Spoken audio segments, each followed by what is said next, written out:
Where's the man? Hey, how's it going? Hey, Mr. Keigan, how are you? Busy today. How about you? Oh, super busy. Good, good. Where are you right now? I'm in the Apple store. Look. I've been here all day. I just got my phone back Okay. and I dropped it yesterday when I was at Sky Zone, the trampoline park, Yeah. and the back broke. So they had to replace the entire phone. So they gave me a brand new phone like 5 minutes ago. Oh, I've been wow. waiting the whole time for them to repair it. Are you in Vegas? Yeah. Okay. So you're at home. Yes. Awesome. Is there anything coming up that you're planning trip-wise? I'm going to Dallas. I'm doing the keynote speech in San Antonio Yeah. for the National Speakers Association. I'm doing some more filming here in Vegas. I'm teaching in San Francisco for the San Francisco Small Business Development Council in the public library. I'm stopping in Nashville to meet some other friends. A lot of travel coming up the next month. Fair enough. Yeah. And I'm still waiting on my passport, so. Come on, let's do it. Awesome. So a couple questions that I was just kind of want to start with and then a little bit curious about. Sure. I talked about it a lot, but like what's the biggest issue that you see small businesses, specifically younger people, have with digital marketing? Wow, where do we start? Can we be more specific on the type of small business? We'll say the typical agency popping up. So like we'll say cold email or short form or anything along those lines. We focus more on flexing than on actually delivering and being able to operationally fulfill, get work done. Usually when it's started by a young adult, that young adult is the figurehead. And because they might be eloquent enough to be able to sell, because they're motivated, because they see other people that are doing it, they don't realize they have to build a team. And without systems and processes and team, then whoever is the salesperson closing deals, because that's the glamorous thing, is also the person that has to do the work. And the work needs to be done by other people. Because if you're the one doing the work, you don't have an agency or consultant. Yeah. Okay. So Fair scaling up what you do to be repeatable. I see a lot of these cold emails, social media, video repurposing, short form, Facebook ads, TikTok, these sorts of agencies. They put out something that's a feature. Like the feature is they do high level. The feature is they do Google ads. The feature is they do short form video. But that doesn't apply to a particular customer. And when you don't do it for a particular customer, you end up doing it for nobody.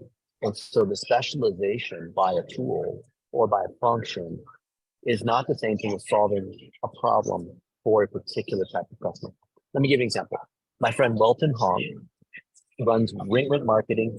I coached him for 6-7 years and he just services funeral homes. He's got maybe 300 clients that pay him a couple $1,000s a month. So he's coming up on 7 figures a month of recurring revenue.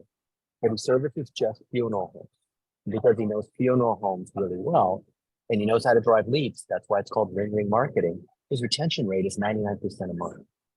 Okay. So he's doing really well. He's got a solid reputation. You go to any conference with funeral homes and he's well known. In fact, there's no other choice, really, that he's the obvious choice. If you're a funeral home, he's the guy. But contrast that, if he decided that he wanted to be a Google PPC guy, or he wanted to be a ClickFunnels guy, or be like whatever, then he has no appeal for any particular customer type, which means A, it's tough to market, and B, it's tough to deliver. Because if you're doing cold email for 10 different clients and each client is in a different industry, you actually have 10 different agencies. Yeah. Okay. 100%. So, I mean, basically that kind of goes back to like the lighthouse model that you talk about all the time is obviously find the top person, whoever it is in a given industry, and then just kind of go down from there. Yeah. Because when you take in the top person, all the people that are in that same industry want the same thing. Gotcha. And so I know that we talked about this a few times, but for anybody else that doesn't know the lighthouse method or what that is, can you just describe it a little bit and how would you get started? If you had to start from zero, no network, no connections, anything like that. Well, Keigan, I'd love to hear you describe it. Okay. So the lighthouse model is, as I just mentioned, it's finding the top player, person, business in any industry. So as an example, we'll say sports teams in North America, we could go with the top NBA team. So that could be the Golden State Warriors. So you try and connect with them, say you work with them, get them as a client. Now everybody else is going to follow because you're trusted, you're credible because you're working with them. You must know what you're doing. That's right. So we had the Golden State Warriors as our client for 5.5 years, and it was great.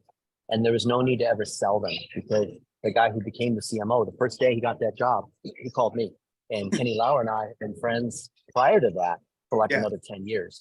So we've known each other a really long time. So it's all based on relationships. A lot of young adults don't understand the power of building these relationships. And you don't have to be old. It doesn't take a long time to build good relationships. But because of what happened with the Warriors and us, coming in with the CMO with the client and us getting access to all the analytics, think about this. The Golden State Warriors are basically a San Francisco team. And that means that Google employees want to come to the game. Google employees want to see the Warriors do well. Mark Zuckerberg wants to see the Warriors succeed with Facebook. Samsung is there. So I would fly into San Francisco every couple of weeks, and I would meet with the folks from Instagram, Google, Samsung, Facebook, Twitter, Snapchat, because they would want to roll out new tests for the Warriors. They're not going to roll it out for the Cleveland Cavaliers. They're going to roll it out for their local team because they're going to come over and visit. I remember one Saturday morning, we were over at the practice facility and all the players were practicing, which is really kind of cool. And there's no like fans or whatever, because it's a private sort of thing. So, I'm I'm part of the coaching team in a way, so they give me sort of this special access. And there was some YouTube at Google, YouTube part of Google, so some of these YouTube employees, and we were talking about, wouldn't it be really cool if we could live stream some of these Warriors games? And I thought, that's really cool. And they said, yeah, let's do that. In fact, we'll do that. And we'll donate all the time and the people and all that. And we'll give you $50,000 of Google ad credits to be able to promote that. And all right, we're going to use $50,000. I could probably turn that into $1 million worth of ticket sales, probably like, 1 to 20, like 20 ROAS.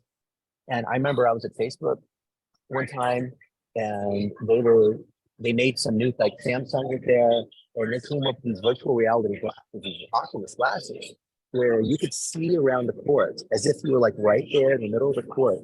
And we were seeing like, well, when should we show the player stats? Or when do you turn to the side and you could like buy ice cream or other stuff, or like things not related to the game, and then back to follow a player, look at their stats, see how many miles per hour, how many inches they're jumping, the 37-degree arc of Steph Curry's free throw, or like replay scenes. And so I'm having an incredible experience, Keigan, because it's a Lighthouse client. And because of that, all the other sports teams said, wow, Dennis and his team are doing a fantastic job, and they help us. So the folks in the Chicago Bulls, the Houston Rockets, the Cleveland Cavaliers, the LA Lakers, all these guys came to us and said, hey, can you help us fix our Facebook ads? Can you help us figure out, what's going on with our Ticketmaster conversion tracker? So all of that is inbound.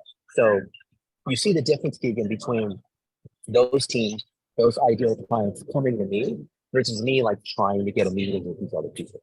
Yeah, exactly. That's the difference with the Lighthouse. Exactly. We documented it. Mark Zuckerberg talked about a case study that first year. We spent $1 million and we drove $38 million approval Ticketmaster ticket revenue. So Ticketmaster is talking about what we did. And I spoke at conferences all over the world talking about the Warriors. I would log in, you could even go to YouTube and see. I would log, how many times have you ever seen this program? I'd log into the Facebook ad account of the Warriors and I'd say, let's see how many tickets these stars enjoy.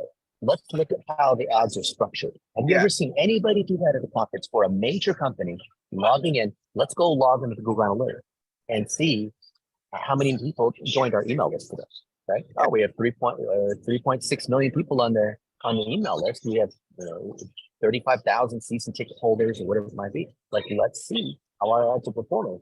Let's see how we rank on certain keywords. Let's see. So you never do that. You never see someone log in, like log into a big account and show off the stats, right? Yeah. And so then I learned that the power of the Lighthouse is not me logging in and doing that. I'd have the head of digital marketing I'd have the head of social media from the Warriors log in, present at the conference, do a webinar, speak on stage, and that made me look good. That's the power of the lighthouse. The lighthouse does the marketing for you if you do a good job, if you document how you do it. Of course. Of course. And I mean, that goes back to like why the whole lighthouse thing is why you frown upon cold outreach too, because on top of that, you also lose credibility. I mean, I know I've been guilty of it. That's how I've essentially gotten to where I'm at right now in the business, is strictly through cold outreach and then delivering for clients.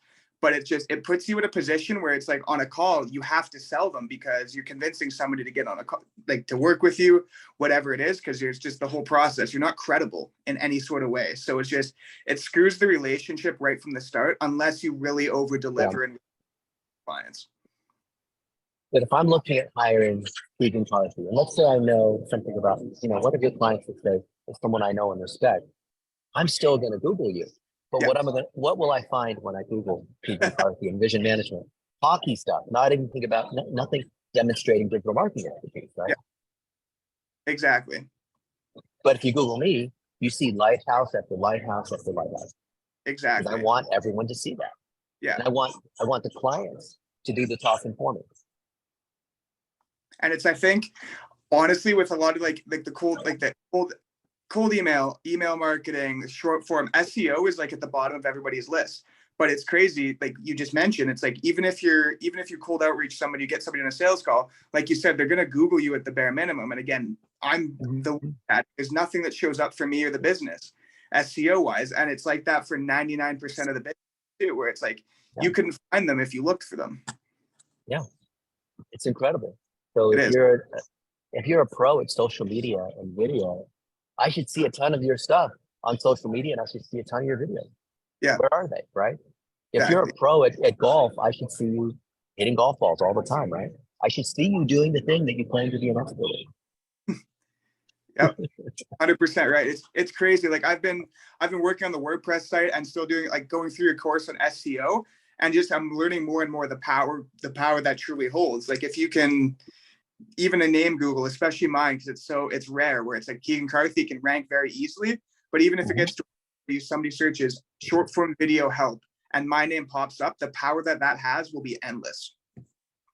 You would think, and that's mostly true, but not really in your case. Yeah, let me explain why.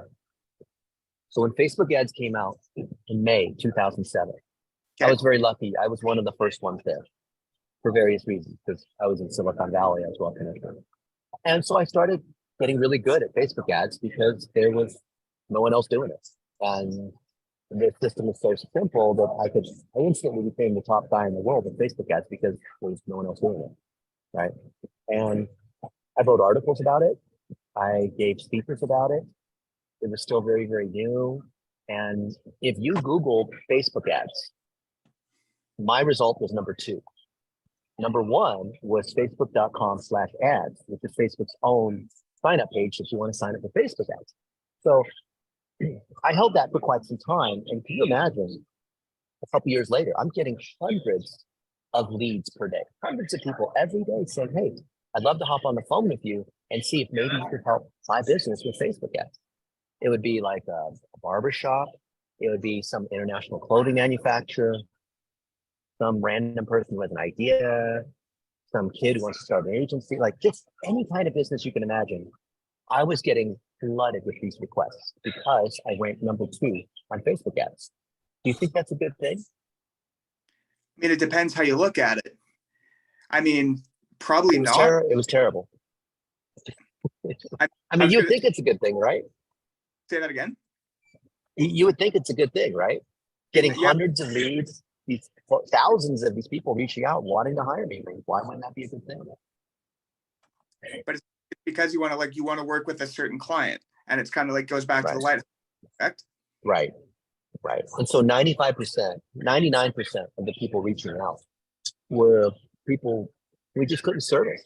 Yeah. Because they were a startup, they were some kind of software company, they didn't have any money, there was no proven model, I didn't have a lighthouse in that category. So we just got what was called the dog's breakfast, which is the random assortment of the internet, versus the people I want to work with are one of 2 categories. One is big brands So I love working with Nike and Microsoft and Quiznos and Red Bull, Starbucks. Those guys are so much fun to work with because they have a lot of money and they do a lot of cool things. I mean, hey, I'll just admit it, it's a lot of fun. You know, go to Yeah. Nike and I get free shoes. Like, why wouldn't I want that? Right.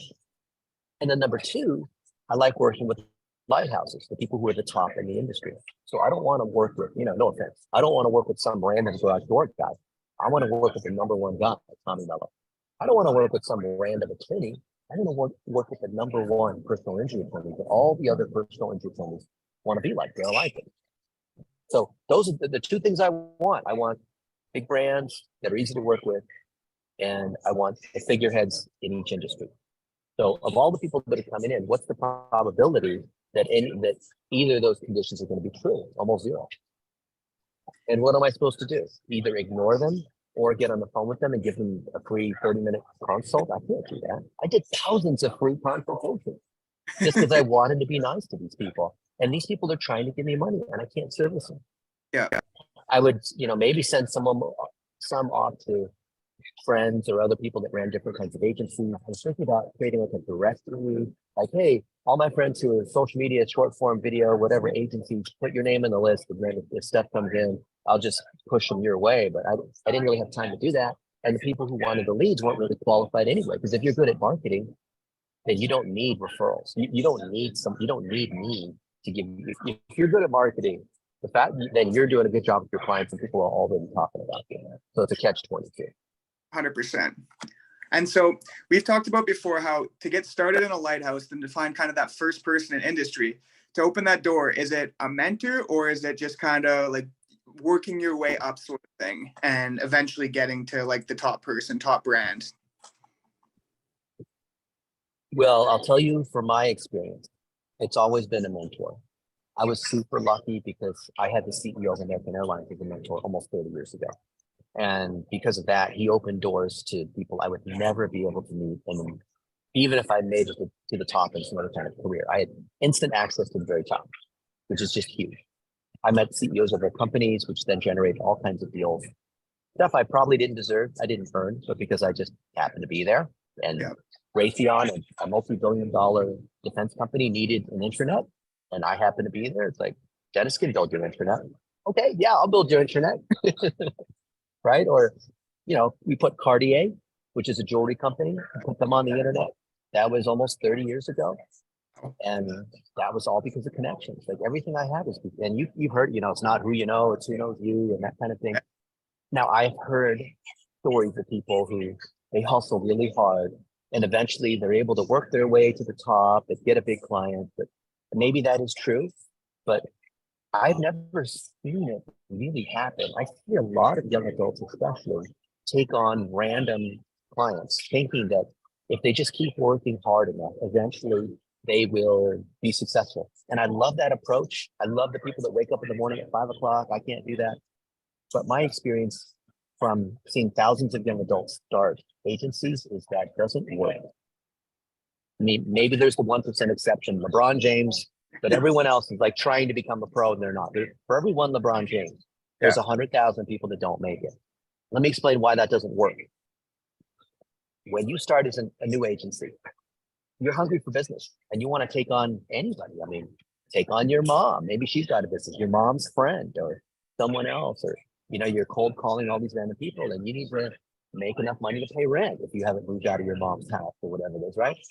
And so you end up getting this combination of random clients.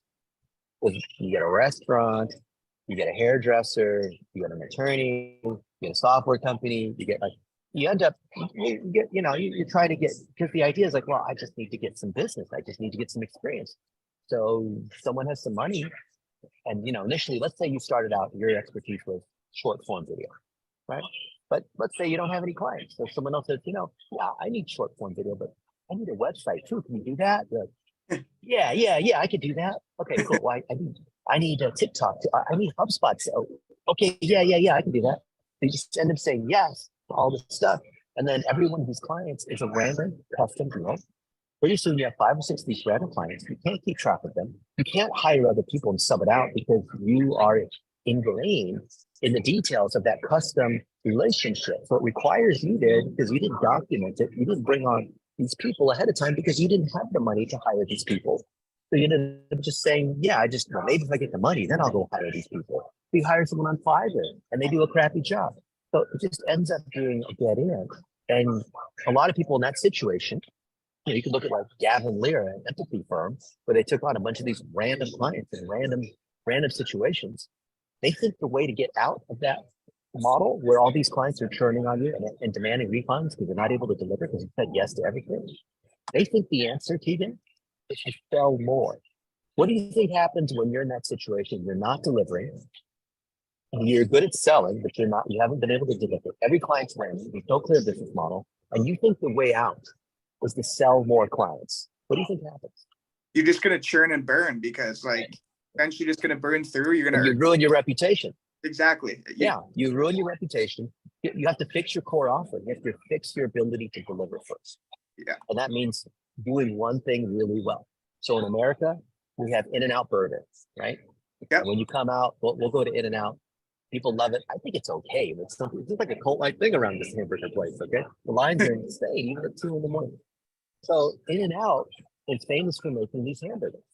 And they don't make pizza, they don't make spaghetti, they don't make steak, they don't make ribs, they don't do whatever. They just do these hamburgers. And so you should focus, if you're a young adult and you're one person, you should focus on the one thing that you can do repeatedly, document it. Like think of your, Chick-fil-A, I don't know. Think what is your favorite place to eat? What is your favorite company? The odds are they do this one thing very well, and they don't try to do 50 other things. So do it for do one service for one industry and have one package. That's what you have to do. If you don't do that, and the reason why young adults don't do that is, well, I don't want to limit myself. Because if I offer 15 different services, I can make more money, right? And instead of going just at one niche like dentists, well, I'm going to offer it to all these other niches. That just, all that does is get you in trouble. And it's very, like the people who are successful agencies, I know hundreds of agencies that are 7-figure plus. And they all agree the biggest problem, to answer your question, Keigan, is young adults that try to do everything instead of niching down to one kind of customer and offering one kind of service with one package. Okay. That makes a ton of sense because I know personally, like I still kind of have the issue, but I'm slowly getting away from it. But there's one point where I had like 35 clients and maybe 2 of them each were in the same industry. So it was constantly just like back and forth, researching more on the niche, trying to understand it. But I had no clue, like life insurance guys to fitness coaches to yada, yada, yada. And it was just all different. You just get into trouble. And it's like, well, I wasn't able to perform to those clients. But now it's like, now that I have a core of genuine businesses that I understand, I'm able to do a way better job for them. And same with my team. Yeah. So Caleb Williams is the top speaker for NAFA, the National Association of Insurance and Financial Advisors. So all the insurance agents in the United States, they go to this conference. This is the largest organization, the oldest organization. And because Caleb is a shining example, as someone who sells life insurance, he can sell other life insurance agents on this because he is a high producing life insurance agent. Now, if I were to try to do marketing for a life insurance agent, let's say even if I knew how to do it, I wouldn't have any credibility because who's going to be more credible, a high producing life insurance agent or me who does all kinds of stuff? Yeah. Right? So then what I do is I use Caleb as my lighthouse, and he was my original client 6 years ago or whatnot. He implemented $1 a day, 1-minute videos. He started his podcast, started repurposing content, became a keynote speaker, did a speaker reel, has his #1 best-selling book. Has all those items that we do when we help personal brands. And now he's able to sell products to other life insurance. So A, he's a successful life insurance agent with the whole team. But B, because of that, he's able to sell marketing programs to other life insurance agents because they respect that he's a life insurance agent too. So we're able to sell under his brand, not my brand. And so I sell under lots of other people's brands because they are the lighthouse. The beauty is once you have that lighthouse, you don't have to sell under your name anymore. I'm going to sell under the name that's already well known. Why wouldn't I? Because imagine, Keigan, let's say technically, it's sort of a stretch, but let's say that I actually built the very best, hockey skate, for example, right? It was like the lightest and the fastest. I don't know, whatever. I know nothing about hockey, but let's just say that for some reason that, I built undeniably, according to the best hockey players in the world, the best hockey skate, right? Yeah. And then we called it, Dennis's hockey skate. Well, you could call it Dennis's hockey skate, but what if I then licensed it to Bauer, right? Yeah. And then Bauer or Nike was then selling the skate, and all the famous athletes were wearing my skate, but they didn't even know that I was the one who built the ice skate. What's more powerful, Dennis's skate or Bauer's new skate? Exactly. Bauer, 100%. I'd put it under the lighthouse. So I always put stuff under the lighthouse. And then guess what happens when you put it under the lighthouse? The lighthouse brand has more power. The lighthouse brand has a bigger list. The lighthouse brand is more trusted. But these young adults feel like they have to make up a name. So they spend all this time worrying about their name and their logo and the colors. No one gives a shit about any of that. They care about whether you can deliver. So most people, when they start their business, they're worried about all this nonsense that's disappeared anyway. Focus on delivery. It doesn't even matter what the name of your agency is. Vision management, what the hell does that mean? Deliver. All we care about is, can you deliver it, right? Exactly. And that's like the biggest thing. And first few months in, I mean, I'm still less than a year in. I'm still figuring everything out. But before it was always came down to just, I sell more, I'll make more money. Never understood why clients didn't want to work with me. I'm like, I'm doing an okay job. Like could be worse. But then it's like, now that it's started to properly deliver, started to implement genuine strategies and increase my credibility, it's night and day with how business is just all together. Like it's as cliche as everybody says, deliver for your clients first, and then everything else will come. That rings true and that hits home every single time. And I'm so proud of you, because not only are you doing that with the short form video, and that's great that you produced the video, that you're boosting those posts so they generate traffic and it generates real business results for your clients. And now your clients are happy. Guess what? They're going to continue to pay. So even people that are like you, Keigan, initially and were successful in being able to sell and deliver against short form video, you still have this issue with churn. Well, okay, great. You made all these videos. Now what? Maybe they'll do it again for another month. Or they'll do it again for another month or two, but then they churn on you. You know what the average churn is on social media and short form agencies? 60 to 90 days. Yeah. And I would think on short form, the renewal is single digits. It's super low. You get the money for the initial package. And so I get that. So when I see short form video folks struggling, they think, well, I know these guys churn out, so I'm going to try to get as much as I can up front, because I know they're going to churn out. Yeah. And all that does is reinforce, because then who's going to want to pay another 10 grand for month 2 and month 3? You know what the answer is, because you want to deliver value. Well, guess what? After you produce the video, you got to run ads so it's actually being seen. Exactly. And now they'll continue to pay you every month, instead of, I got to make more videos every month or 2 hours every month and whatever. Like, no one wants to do that. I don't care if you have this great process where I just need 2 hours a month and we'll make videos. They don't want to do that. I don't even want to do that. I don't want to do that either. And I run the agency itself. It's just want the videos, I want the winners, and then just push the ads against, and then just watch the business roll in. Yeah, if you've got winning ads, why do you keep making new videos? Like Eric, who's the CEO of Zoom. I mean, Zoom became a multi-billion-dollar company during COVID. Yeah. Even he said he's tired of Zoom. That's the freaking CEO of Zoom. 8 Zoom calls a day. That's what he said. Yeah, I believe that. No, the ad strategy of the $1 a day and the entire thing, that is honestly, for anybody doing video, they need to implement that. It's business changing, it's life changing, seriously, and it's unbelievably simple to do. Like, I've documented everything, created SOPs. I'm hiring out account managers this week to do. It is so easy to do, and it requires nothing up front as well. Like, it's literally $30 per platform, and then a little bit of extra to add some fuel to the fire on the one that wins, and then you go from there. Here's a very little secret that you know, but most young adults don't know. When you start a short form agency and you start bringing in these clients, and these clients believe that there's social media because the social media works, because you're a young adult and you must understand all the stuff that they don't, I'm too old. I don't even understand, right? So they trust you in the process. You sit down on Zoom or whatever, make a series of these videos, your team processes. Let's assume that you have a team of videos and you're able to do all that and get it posted. There's no traffic because most clients, they don't have any sort of following on Twitter, Instagram, LinkedIn, or whatever it is. So even though your content's amazing, it gets no reach. So I love working with the big brands because when we do a campaign for Nike, organically, it's going to work, right? When LeBron James posts something, it's going to work, right? Yep. So that's also why I like working with bigger clients.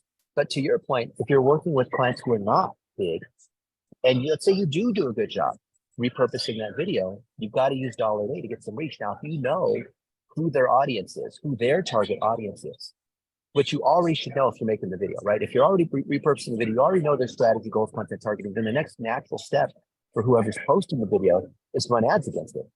They can't, the client shouldn't hire another agency to run ads because whoever's crafting the video, the strategy of what the topics are, deciding what the hooks are and the cut points and what the calls to action are, is best positioned to run ads. Because it's not that you're good at editing video. It's that you understand the strategy of that business because you've done life insurance agents over and over and over again. So if you start with strategy that leads naturally to the content production being chopped up and running ads, then you're going to be able to measure that. And because you know it works for one life insurance agent, you can repeat that for 100 others. And now you've got scale. Yep. 100%. And again, If you hire the VAs, if you have the SOPs, if you recognize up front that it can't be you all the time, even if you wake up at 5 in the morning, everybody, you can't do it all yourself. yeah, That's how you win. 100%. 100%. And like me personally, in regards to not doing everything yourself, it was honestly a realization when I was gone last weekend, a couple weekends, whatever it was. And I just wanted to take a break for a weekend and see what happened and then come back. And it was just putting out fires left, right, and center. And then it was like, okay, it's time to really hire out because I need to do tasks that move the needle forward rather than just maintenance all day, especially when it's fairly task. Like it's not very complicated at the end of the day. It's a lot of people getting like, trapped in basically their entrepreneurship, their agency, whatever it turns into a job. Mm-hmm. For me, the majority of the reason I wanted to be an entrepreneur is because I don't want to work for anybody. I always wanted to work for myself. But when it turns into working 8-10 hour days, like 7 days a week, 30 days a month, whatever it is, I'm basically working a job. But it's actually worse. You know why being an agency owner is worse than having a job as an employee? When you're an employee, you just have one boss. When you have an agency, how many bosses do you have? Yeah, this whole like work 4 hours on the beach in Bali with just your laptop, running a social media agency. That's a lie. The only people that say that are the people that make money off of selling you that program. Okay, so what you do, you're good at selling, right? You get people on this 15-minute discovery call and you talk to them about their thing and eventually you sell them on your program, right? Well, guess what? You can do that. But then you need to have 2 other roles. You need to have account managers who do the ongoing operations and onboarding. And you need these workers to do fulfillment. And they're the ones that edit the video, build web pages, do analytics, send out reports and whatnot. So I consider them waiters and cooks, people that talk to the clients, people that work behind the scenes in the kitchen. And so if you're out there selling, you can keep selling and doing webinars and closing and all that.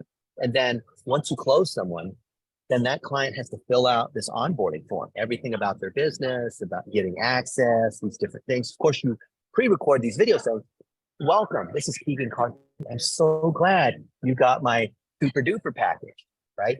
And what we're going to do over the next 3 weeks is this onboarding sequence. You're going to give us access to your Facebook, to your website, blah, blah, blah. You're soon going to see an email from your account manager. Her name is Carthy, and Carthy's going to work with you. We're going to set up a meeting every week to talk about, for 5 minutes, what your status is. And you can expect once we get this initial 3 weeks of whatever done, we're going to, record a 1-hour Zoom. And this is how we're going to prepare. Before we do this, we're going to need these particular things. We're going to ask you a series of questions like this. Once we finish doing that video together, in a week later, our team's going to come back with the transcript and what we think are the key points in your video that we're going to then turn into things on your Facebook and Twitter and blah, blah, blah. And so you're pre-recording, you're pre-framing the process and setting expectations so they know that once they're done with you, because you sold them, you're the figurehead. There's a natural handoff to the account manager. So from here on out, Rebecca is going to be the one, usually it's like a young female, is going to be the one that it's going to take care of you. And now, of course, I'm here at the strategy level. I'm overseeing everything. And then we have other people that the account manager is interfacing with to make sure we're editing videos the right way and whatnot. So if you let people know that, then you can continue to do what you're doing without having to worry about operations or credit cards failing or clients complaining, because the clients know that they need to go to Kathy or whoever it is. But if you don't have any account managers, who's the account manager? Me. You are. Yeah. So the thing is, it costs money to hire an account manager. Yep. It costs money to hire video editors. And if you've never, if you haven't documented how you want to do videos, then you can't hire video editors because they won't do it the right. They'll do it their way, which is not the way you want to do it. Exactly. Once you get to about 10 clients, depending on how much you charge, is when you need to have an account manager. Okay.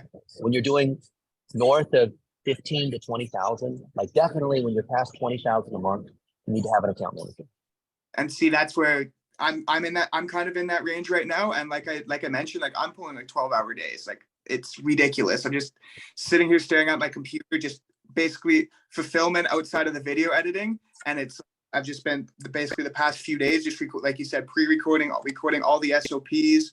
I've have 3 interviews already for account managers and everything like that. And I'm happy to get my time back and actually put like my effort and some time into moving the needle forward. You want to know something crazy? Last week, we hired 3 more account managers. Okay. From Pakistan. I mean, you can hire account managers from anywhere. Yeah. I don't care where they're from, but we happen to hire 3 from Pakistan. And these guys are incredible. They have great English. They're on top of the details. They work super hard. They prepare the weekly reports. They've gone through our account manager training. They have to score a certain 45 out of 50 or whatever to be able to pass. Like they've done everything and they're doing a great job on accounts that are spending more than $10,000 a month with us. Even one of the clients is spending $35,000 a month with us as their retainer. And that's so big that I have just one account manager taking care of that one client instead of one account manager having like 20 clients. Obviously, the accounts are bigger. You have fewer account managers. Of course. How much money do you think these account managers make? They're good account managers. I would go probably They run Zoom calls. How much? $2 a month. $380 a month. How much is your time worth, Keigan? Yeah. So I saw that and I said, whoa, wait a minute. That's a level 1 pay. So we have a 9-level system. So they started at level 1, which is basically like $380, $400 a month. I said, you guys are so amazing. Like you could look up these people. You could see they're the ones that Sana and Manal and Timur, and now just hired Jacob, who's from the United States, who costs me a little bit more. These guys, they started super low, but after a week, they've done so well. Right? Those 3 account managers that were at $380, they're at $1,400 now, level 4. And then level 5 is like $2,000, and it just goes up. And our leveling system, there's clear requirements on what they have to do to meet those levels. Basically, those requirements are not arbitrary. They're in alignment with client success. So when the client stats are going up, when the clients are happy and they mark things, we have these things that go out. Hey, how are we doing on a scale of 1 to 5? The whole like you at a restaurant or Yelp, like rate the thing 1 to 5. Yep. So the ratings determine. I mean, of course they should be, right? Yep. It's gamification.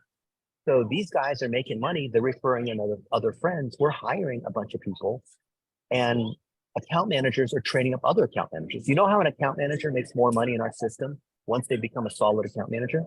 No. They train up and hire other account managers. So if you want to move from level 4 to level 5, you have to train up 3 other account managers, 3 project managers at level 3 to then become account managers at level 4, to become people managers hired by at level 5. There's this whole system. So for you to advance, let's say, Keigan, you're a level 3 project manager. Yeah. And you're making $1,000 a month, which is not bad in the Philippines, right? But you would like to make $1,400. I mean, that's a good jump to go from $1,000 to $1,400, right? You want to go from level 3 to level 4 in that system. How motivated are you to be able to help some of these other people that are stuck currently at level 1 or level 2 in the system, be able to move up to level 3 doing the job that you've been doing for the last month or so? How motivated are you to help them? Gonna be a lot more motivated. And who do you think would do a better job at helping these other people level up? Me, I'm busy doing all kinds of other stuff. Or Yep. someone else who already is an account manager and is a peer like them. Obviously, yeah, we want someone who's just wherever you are. Let's say you're level 5. We want someone who is just 1 or 2 levels above to be able to help you. If you're a level 1 and you're brand new, you just started, you don't help from a level 9 like me, because that doesn't really make any sense. You want help from like a level 2 or level 3, right? Yeah. And so that starts to work when you have more than 15 people. okay. Leveling system. Now, if you only have like 2 or 3 people, then the levels kind of don't make any sense, because there needs to be enough people where people can see that there's movement going up, right? When you have hundreds of people like we do, it's clear because other people can see the path up, because I can see these other people that are just a level or 2 above me. And just because someone else moves a level up, that's not like they got ahead of me. That's not like they got the promotion I didn't. There's unlimited opportunity for people to move up. Okay. In a regular corporation, there's like only so many spots. So you and I are like competing for this one spot. It's not like that at all, because it's all based on the performance. As long as we can increase the performance of the underlying client, we can make more money. So everything we have in our system is about having people tied towards the client performance. Okay. So like you said, everything performance based, basically the better the job they do for the clients, the more chance they have to move up. But let me ask you this. Let's say you agree, or tell me if you do or not. You agree that, do you agree? I don't want to put words in your mouth, Keigan. Do you agree that it makes sense that the compensation that your people have should be based on how successful the clients are? Yes, I do agree. Okay, good. Well, then are you measuring how successful the clients are? How are you measuring that? How many videos are going out? How many leads they're getting? What do you measure? Because if you're doing short form video and you're not measuring the client's business result, but you're measuring like how many TikToks are posted, or how many Twitter tweets there are, or whatever, that's not the business result. Yeah. But if you're tying to their actual sale or the actual lead or the actual thing that makes them money, and then you tie that to how your people are getting paid, now you have incentive alignment. That's what we like to do. But that's why we have this measurement. That's why we have boosting. Fine, you could pay if you pay people, let's say they're a really good video editor, and you pay them just on how many videos they edited per day, then they would just edit as many videos as they could, and they wouldn't even know if they're any good or not. Yeah. Because there was no measurement about whether the videos actually had an impact. Okay. And then it's a matter of, well, I did 5 videos today. Oh yeah? Well, I did 6 videos. Who gives a shit how many videos you edited? How well did they perform? Yeah, of course you're going to measure the output volume, but you want to measure the business result at the same time. And that's where mid-size agencies get in trouble. Like the small agencies don't even have the structure, because they don't even have the people or the SOPs. Yeah. But once you then get past that point of having some SOPs, like maybe a little further along where you are right now, but you're pretty close, you're like almost there. Then the next step is, because this step where you're at right now is just, if you have an SOP, you're measuring how many things people are doing today, which is great. You have to do that. Yeah. But the next step is, let's measure the impact. So inside the Google Analytics, are we measuring their leads? Are we measuring, their rankings? Are we measuring their sales? Are we measuring something, right? Yeah. Beyond just how many videos did we post, or how many impressions did we get, or what got the highest engagement? Engagement, if engagement was equal to money, then a lot of the people I know that are driving Uber would be retired, but they're still driving Uber. This one girl, 6.5 million followers on TikTok, she's driving Uber. So engagement doesn't equal money, which is the whole dirty lie of social media and all that, right? We care about sales. And so when you position your agency, you're not just there doing Alex Hormozy style videos, because anybody inside of you does. You understand their strategy. And because you do that, you can charge 5 times more, 10 times more, because you understand that business's strategy. The business doesn't want to hear about, do you use Premiere, or can you do Alex Hormozy style TikToks? They want to know, can you create short form video that actually reflects their business strategy in their industry, that we've done it for other companies in that industry, and you can drive business results. You care about measuring the business result, not on how many likes you get on Instagram. I know exactly what you mean. That makes complete Now, sense. now you're talking the business language. Now you're talking to a business owner and the way they want to be talked to. Yeah. They don't know what an Instagram reel is. They don't care. Nope. It's just if it makes the money at the end of the day. And it's the toughest thing about doing short form video or any sort of video, it seems like it's converting that into leads is the most difficult part, because a ton of people will just sit there and just scroll forever on whatever platform they're on. But it's being able to get somebody to stop on the video, consider it, and then get them to buy or whatever it may be. It's truly a skill. Is it? I have a shortcut to that. You want to know what it is? Because I get it. Like there's some kind of skill to being able to create hooks to get people's attention, right? That's what you said. There's some kind of skill to being able to persuade and convert someone to sign up, become a lead or buy, right? Yeah, okay. There's some skill in doing that. But if you're working with a different set of clients, how can you, and each one has a different way of attracting attention, has a different value proposition, for their ideal customer profile, USP, whatever whatever acronym you want to use towards how do they sell down the different stages of the funnel.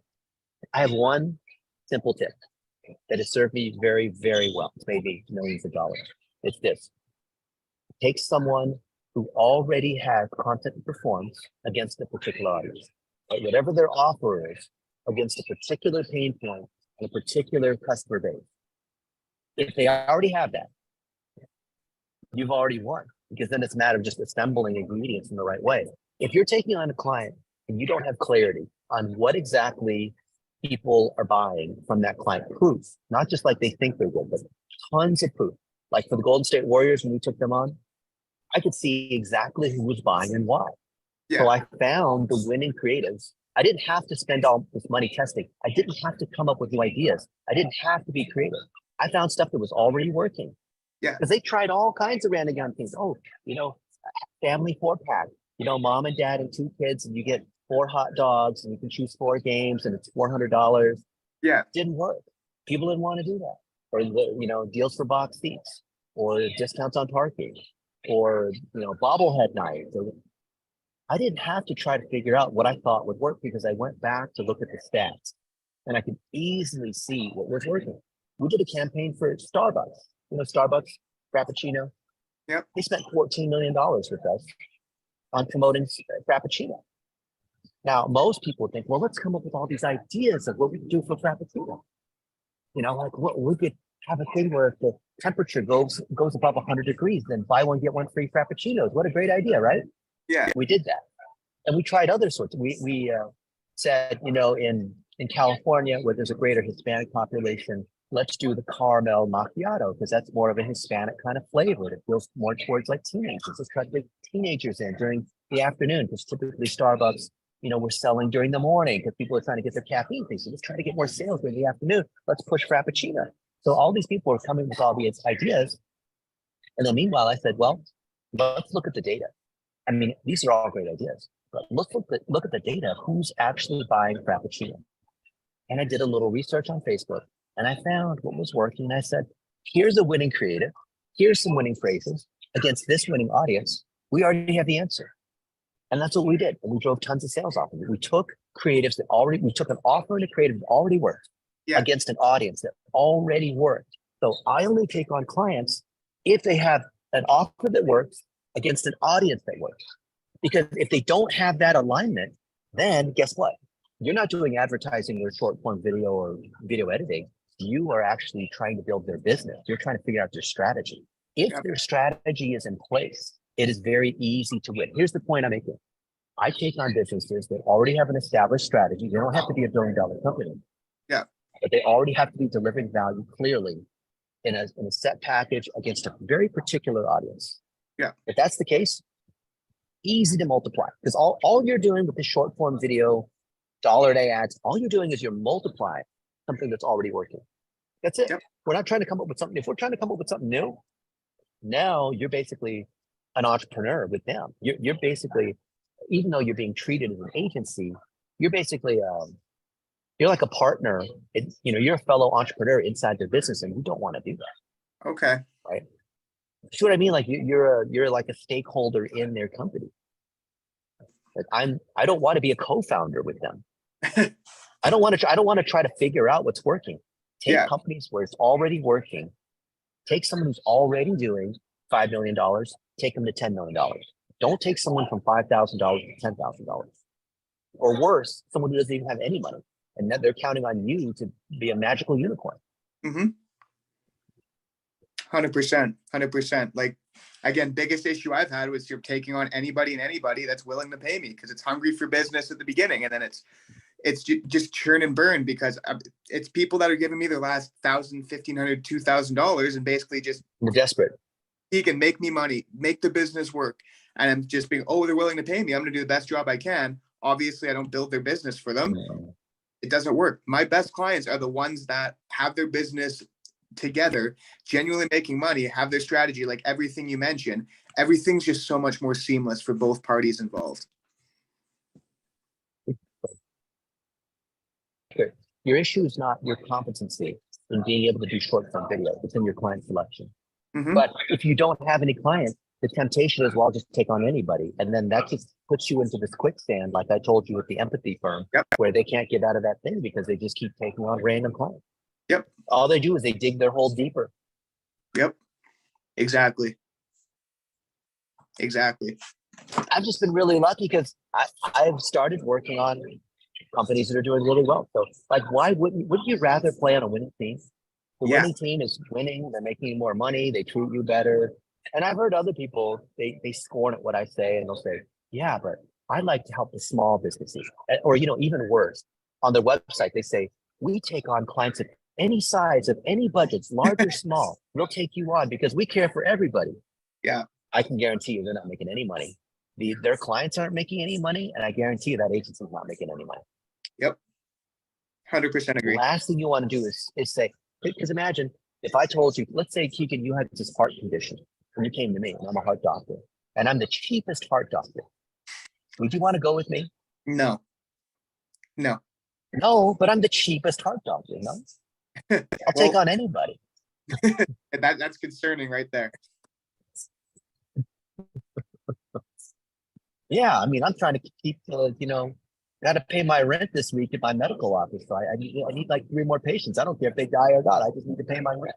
Bringing me on for a 15-minute discovery call on heart surgery. Yeah, money back guarantee if you die. There's no risk. Money back guarantee. It's great.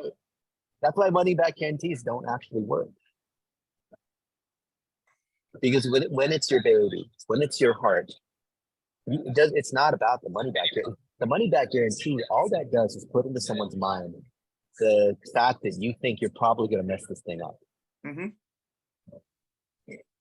We never have any guarantees because we're not going to mess this thing up. Yep. Can you imagine, like, you go to a doctor and, he looks like a doctor because he's wearing a white lab coat and has a stethoscope around the neck. And you're talking about a health condition that you have. And before you even start going into all the details of like what your health condition is, he's like, well, let's just talk about like what would happen if you die. Right. And here you could die like this way, you could die this way. I could also like accidentally cut you this way and I could mess things up like that. It's like, how would you feel? Yeah, terrified. Yeah. So that's why you don't talk about guarantees and these other things. Not for services. For products, yeah. You go to the Mexican restaurant and you didn't have a good meal, they give you your money back. That's less risk. But when you're working on someone's business, they don't want to hear about how you're going to fail. I understand how guarantees in other businesses seem to reduce risk, but not in service businesses. No refunds. Yep. Yeah, no, me personally, I've never offered a guarantee of anything because it just sounds like the worst idea. Like you mentioned, it just puts that, like you said, basically you could die this way, this way, this way. It's just psychologically, it just puts it in the back of their mind that this guy has no idea what he's talking about, that he's basically like, I'm his first customer or his only customer if he has to offer this guarantee. Yeah, I'm worried that you can't deliver if you have to mention that. Awesome. So you're still chilling in the Apple store. Yeah, it's great. I love it. I see people walking behind, funny, they're giving you looks. Yeah, they're trying to buy, iPhone cases and whatever they're doing. Yeah, you have people walking behind you, but you have the background blur out. Your parents Exactly. or whatever walking behind you. I moved the desk and the computer and everything.